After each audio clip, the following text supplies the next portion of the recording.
Čaute, práve som otvoril úplne novú pozíciu, kúpil som ďalší monopol na trhu, ktorý je za mňa extrémne podhodnotený. Toto proste nemôžem ignorovať, založil som si pozíciu na Uberi. Na všetko, čo sa pozerá, mi dáva veľký zmysel, prečo ho nakúpiť. Na tento rok tam vidím upside 20 až 35% a na najbližších 5 rokov tam vidím rast ceny akcie až 100%. No a to všetko aj napriek tomu, že tá cena akcie narastla za posledný mesiac cez 15%. V poslednom čase urobil Bill Ackman tiež veľký nákup tejto akcie. Nakúpil šéry v hodnote cez 2 miliardy dolárov. On a jeho tým veria, že je toto jedna z najlepších spoločností na svete. No a čo je na tom najlepšie, tak ponúka masívny discount práve teraz. Podľa jeho slov je toto extrémne nezvyčajná situácia, kedy môžeš kúpiť large cap company, jednu z najlepších riadených firiem na svete za tak dobrú valuáciu a ja s ním súhlasím. Uber je proste krásny biznis, veľmi pekný. Negatívny sentiment do robotaxi je už dávno preč. Mimo médií takéto správy už nie sú zaujímavé, že stráca market share. Žiaden market share nestráca. Uber má teraz 76% market share v US. Je pravda, že ho od roku 2015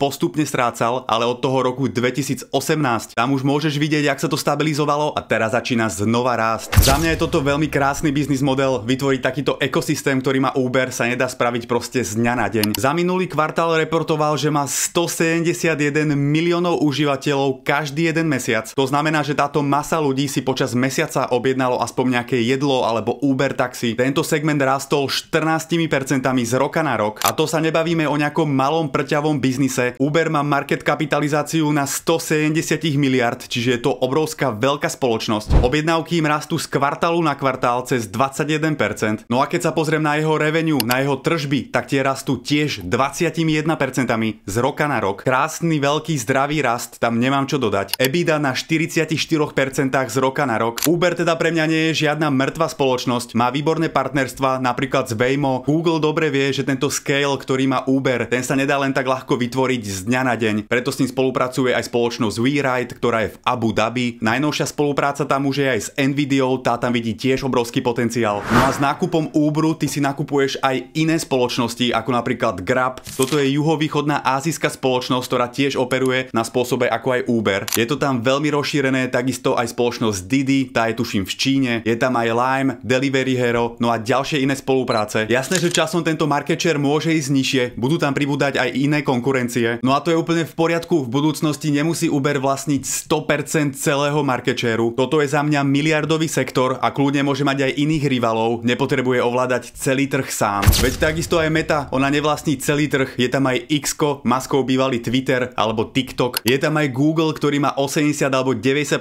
market share. No a aj keď tam má silnú konkurenciu jak ChatGPT alebo iné AI modely, tak ľahké, jednoduché vyhľadávania, ako sú napríklad nejaké tripy alebo dobrý film, alebo aké si dať jedlo, cestovné zážitky, predpovede počasia. No a iné takéto ľahké, priamočiare otázky, tie budú vždycky využívané cez Google. Visa a Mastercard, tí sa tiež naučili spolužiť a rozdeliť si ten market share. Rovnako aj Red Bull a Monster a kopec ďalších iných symbióz, duopolov, oligopolov. Čiže firma za mňa nemusí vlastniť 100% market share a aj tak môže byť monopolom alebo súčasťou previazaného ekosystému, ktorý má trh pod palcom. Čiže ja tam nevidím až taký veľký dôvod na paniku, či Tesla prebere celý market share Uberu, za mňa určite nie. To postavenie na trhu má práve že Uber podľa mňa veľmi výhodné. Pozerám sa na to z takej inej stránky, zatiaľ toto som ešte nikde inde nepočul. Pritom mi táto situácia príde pre Uber ako win-win. Teraz má pod sebou určitú flotilu fyzických vodičov, ľudí, ktorí sú za volantom a teda ak nebudú autonómne vozidlá spĺňať nejaké kritéria bezpečnosti, ktoré spĺňa človek, tak potom celá táto robotaxi bublina praskne, no a Uber z toho vyjde ako víťaz. No a toto je práve tá dvojstečná zbraň Uberu. On platí za každého jedného vodiča približne $2 na 1 mílu. No ak sa ukáže, že toto bublina nie je a robotaxi je naozaj budúcnosť, tak ako sprostredkovateľ na prevádzkovanie týchto autonómnych aut iným firmám mu prinesie vlastne ešte väčší zisk, keďže musí platiť $2 za každého jedného vodiča na 1 mílu. Týchto vodičov sa zbaví a tieto peniaze mu pôjdu vlastne rovno do vačku. No a toto všetko by mohlo mať ušetrené a rozprávame sa o miliónoch až miliardách dolárov ročne. Takže nechápem tých ľudí, čo hovoria, že Uber je mŕtvý biznis. Ľudia potrebujú túto službu na dennej báze a Uber je svetový líder, ktorú ju ponúka. Veď sám sa na toto pozri, oni vo februári v roku 2024 predpokladali trojročný outlook, alebo teda guidance do budúcna, že jeho nárast objednávok bude rásť niekde medzi 15 alebo 19%. No a zatiaľ rastie až 21%, čiže o mnoho lepšie, jak predpokladali. EBITDU tu predpokladali nárast niekde okolo 30-40% a rastie 60%. No a free cash flow ten predpokladali na 90% a teraz rastie až cez 106%. Za mňa teda úplná nádhera. Uber teraz oznámil, že bude robiť buyback program a nakúpi svoje akcie späť z trhu za 1,5 miliardy dolárov. Čiže ten manažment to tiež nerobí len tak zo srandy. On tam sám hovorí o tom, že vidí podhodnotenosť tejto spoločnosti. Od analytikov tam vidíme strong buy, no a posledné price targety, ktoré tam dávali, tak len za posledné dni to upravili niekde okolo $100 za jeden share. Teraz sa nachádza na 80, takže ten 20% upside tam je na mieste a ja s ním úplne súhlasím a za chvíľu ti ukážem aj prečo. Tá valuácia je za mňa úplne v pohode. Nachádza sa teraz na 24 price to earnings ratio. Ten jeho nárast revenue je proste za mňa ukážkový. Keď si to prekliknem, akým spôsobom rastie a odmyslím si rok 2021, 2022, kedy rastol abnormálne, tak stále od roku 2023 rastie priemerne niekde 17, 18, 15% každý jeden rok. Toto je na takúto veľkú market kapitalizáciu veľmi pekný nárast. Zárobok na akciu, tam sa predpokladá akcelerácia z $3,3 na $4,3. Čiže keď sa pozriem, ako má rásť tento zárobok na akciu, tak má rásť až 31% budúcim rokom. Pritom jeho price to earnings ratio je na 24. No a pozri sa na toto. Free cash flow mašina. V roku 2020 prerábal 3,3 miliardy dolárov, no a teraz za 5 rokov má takmer 8 miliard. To je za 5 rokov 11 miliardový comeback. No a budúcim rokom má mať free cash flow skoro až 10 miliard. Čiže za mňa není o čom, ten free cash flow má rásť budúcim rokom cez 25%. Takto to proste u neho vidím. Nechcem znova zmeškať kvalitnú spoločnosť len preto, lebo tá cena proste narastla o 20%. To za mňa nie je dôvod, prečo to nenakúpiť. Je to len psychologická bariéra, že nechcem nakupovať niečo, čo už narastlo. Toto je chyba, ktorú robí veľmi veľa investorov. Vidí, že cena akcie narastla, tak to už nechcú nakupovať. Pritom za celý rok cena akcie vlastne nikam nešla, stúpla len o 1%.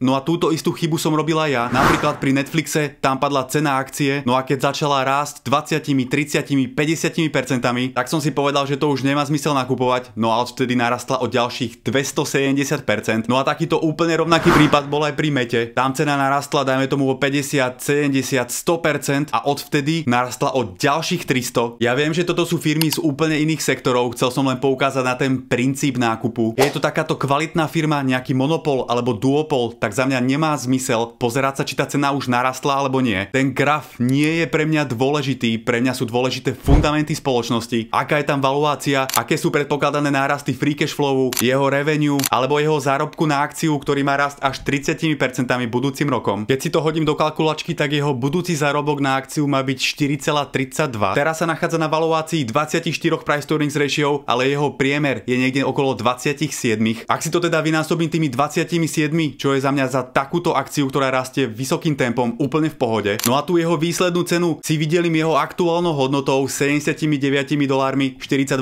tak mi tam len na budúci rok vychádza upside cez 46%. No a ďalší spôsob, ako si spraviť odhadovaný nárast ceny akcie, keď si tam spravím rýchly výpočet, tak jeho free cash flow násobok sa v blízkej budúcnosti môže kľudne pohybovať niekde na úrovni okolo 26-27. To keď si teda hodím do kalkulačky a vynásobím to jeho budúcim free cash flowom, čo má byť 7,8 miliardy, tak jeho market kapitalizácia by mala byť na úrovni okolo 210 miliard. No a tým, že jeho aktuálny market cap je na úrovni 167, tak túto hodnotu si videlím 167, no a vidie mi zhodnotenie cez 26% len za jeden rok. A veľmi podobne to vidím aj na ďalších 5 rokov. Ten počet užívateľov, keď bude na podobných číslach a jeho zárobok na akciu, alebo teda free cash flow bude rásť 25 až 30%, tak ten nárast ceny akcie na najbližších 5 rokov sa pohybuje v stovkách percent. Povedzme ale, že chcem byť konzervatívny, tak ak jeho zárobok na akciu a free cash flow bude rásť len 15% a podobne rýchlo bude narastať teda aj cena akcie, tak 15% nárast ceny akcie za 5 rokov, tak moje budúce zhodnotenie na tejto spoločnosti za 5 rokov je 100%. Aj keď sa to nezdá, tak to proste funguje, je to zložené úročenie, je to proste matematika. 15% každý rok, za 5 rokov mám 100%. Uber má samozrejme aj rizika, nie je to dokonalá spoločnosť. Nechcem podhodnocovať to, že autonómne vozidlá alebo robotaxi nebudú budúcnosťou. Kľudne budúcnosťou môžu byť a Tesla naozaj môže zobrať market share tejto firme. Môžu prísť ďalšie iné firmy, ktoré budú odkusovať z tohto koláča Uberu. To môže byť realita a môže sa stať, že Uber nebude dobrá investícia a ja na nej stratím veľa peňazí. Otvoril som si zatiaľ štartovnú pozíciu, plánujem ho na tejto úrovni a na nižších úrovniach znovu dokupovať. Za mňa je teda Uber monopol, kde aktívni užívateľia okrem covidového prepadu rastú dokonalým smerom. Jeho objednávky či už v segmente food delivery alebo taxi rastú takisto zľava doprava vysokým tempom. Market share veľmi silný až na 70